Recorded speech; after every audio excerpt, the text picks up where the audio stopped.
Строительство лагерей перевоспитания в различных регионах Восточного Туркестана, находящегося под китайской оккупацией в течение 70 лет, продолжается. Снимки спутников и задержание миллионов мусульман, среди которых есть религиозные деятели, ученые, известные деятели искусства и интеллигенция, показатель того, что китайские власти не намерены останавливать так называемое перевоспитание народа Восточного Туркестана. По сообщениям Туркестан Пресс, за последнее время было задержано 42 жителя поселка Каратепе города Кульджа. В США был рассмотрен вопрос Восточного Туркестана. Помощник руководителя Всемирного уйгурского конгресса Омер Канат встретился с главой Палаты представителей США Нэнси Пелоси и обсудил с ней вопрос лагерей политического перевоспитания.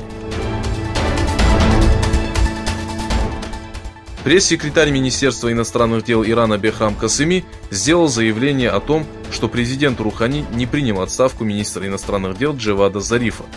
Об этом было объявлено на официальном сайте правительства и Министерства иностранных дел. Причины отказа от отставки Джавада Зарифа не указаны. Президент США Дональд Трамп и лидер Северной Кореи Ким Чен Ын проведут встречи в столице Вьетнама. На саммите двух стран Трамп попытается убедить Северную Корею заморозить ядерную программу и разработку ракет.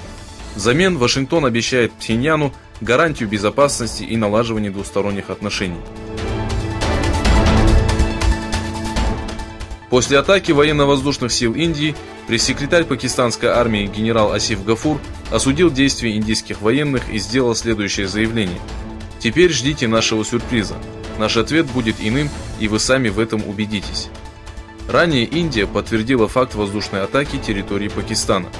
Представители Пакистана заявили, что в попавшем под атаку Балакоте никто не пострадал.